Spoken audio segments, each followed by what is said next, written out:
गृह मंत्री अमित शाह की बाबा साहब आम्बेडकर पर संसद में की गई टिप्पणी को अपमानजनक बताते हुए कांग्रेस कार्यकर्ताओं ने देहरादून में पुतला दहन किया। डॉक्टर जसविंदर सिंह गोगी ने भाजपा पर बाबा साहब के प्रति सम्मान न रखने का आरोप लगाया। उत्तराखंड में यूसीसी लागू करने की तैयारी पर कांग्रेस भाजपा के बीच राजनीतिक बयानबाजी तेज हो गई। कांग्रेस नेता कुंजवाल ने इस पहल पर सवाल उठाए, जबकि भाजपा प्रवक्ता कमलेश रमन ने कांग्रेस पर हमला बोला। जो भी कानून बनाना चाहते हैं पहले भी उसमें कानून आप कागज में व्यवहार कुछ भी बना, लेकिन वो व्यवहार में कितना उतरेगा इसको देखने की बात। देखिए, कुंजवाल जी बहुत ही सीनियर नेता हैं और बुजुर्ग हैं। मुझे लगता है कि जब वो कोई बात कह रहे हैं, अगर वो कांग्रेसी नेता होने के नाते कह रहे हैं, तो मैं इस पर ये कहना चाहूंगी कि कांग्रेस का हमेशा दोहरा चरित्र रहा है। कांग्रेस की मानसिकता कभी भी साफ सुथरी नहीं रही इस प्रदेश के हित में। वो इस जनमानस, जो उत्तराखंड का जनमानस है, उसके हित में कभी कोई उन्होंने निर्णय लेने का काम नहीं किया। अगर उनके हित में कुछ अच्छा काम यूसीसी के माध्यम से हो रहा है, पुष्कर सिंह धामी जी ने जिस तरह से संकल्प लिया था कि इस उत्तराखंड को हम यूसीसी देंगे और साफ सुथरा पारदर्शिता से हम यहाँ काम करेंगे।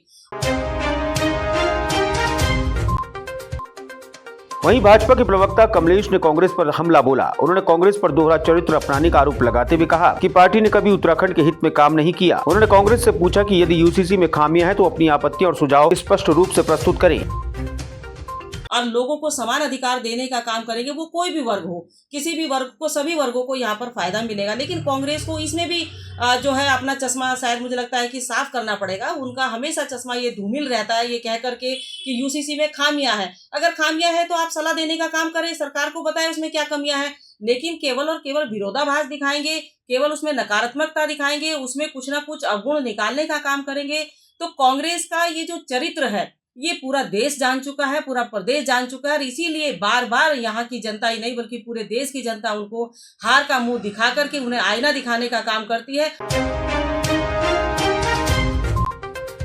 मुख्यमंत्री धामी ने पौड़ी जिले की सतपुली में 56 करोड़ की लागत से बनने वाली बहुउद्देशीय सतपुली झील का शिलान्यास किया। इसके साथ उन्होंने 172 करोड़ 65 लाख की 24 विकास योजनाओं का लोकार्पण और शिलान्यास किया, जिसमें 123 करोड़ 53 लाख की 4 योजनाओं का शिलान्यास और 49 करोड़ 12 लाख की 20 योजनाओं का लोकार्पण हुआ। प्रदेश प्रभारी राठौड़ ने संविधान के 73वें और 74वें संशोधन को गंभीरता से लागू करवाने के लिए बड़े अभियान की घोषणा की।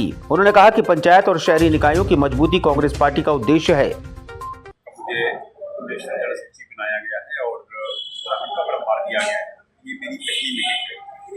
राजीव पंचायती राज संगठन का एक बहुत बड़ा सपना है।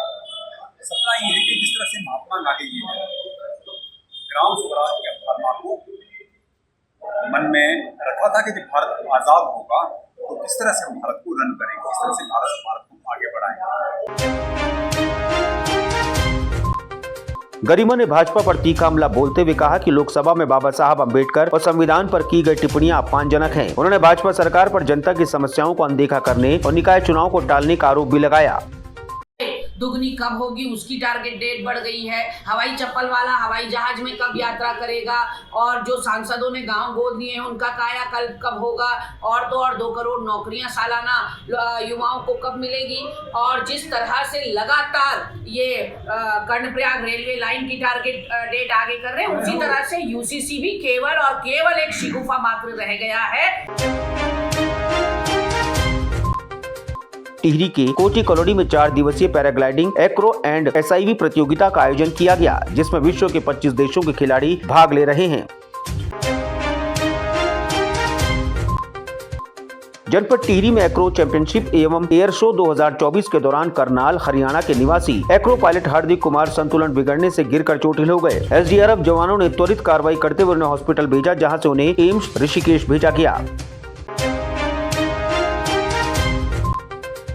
भाजपा के प्रवक्ता और पूर्व कैबिनेट मंत्री खजान दास ने कहा कि राज्य में खनन के बाद आबकारी राजस्व के लिहाज से नए रिकॉर्ड की ओर बढ़ रहा है। मुख्यमंत्री के नेतृत्व में पारदर्शिता और कड़े अनुशासन के चलते ओवर रेटिंग और अन्य उल्लंघनों पर भारी जुर्माना लगाया गया। स्कूलों में कानूनी शिक्षा और आत्मरक्षा प्रशिक्षण। राज्यसभा सांसद और भाजपा प्रदेश अध्यक्ष महेंद्र भट्ट ने सदन में स्कूलों में अनिवार्य कानूनी शिक्षा और आत्मरक्षा प्रशिक्षण का मुद्दा उठाया। शिक्षा मंत्रालय ने राष्ट्रीय शिक्षा नीति 2020 के तहत छात्रों की सुरक्षा और कानूनी प्रावधानों को शामिल करने की बात कही।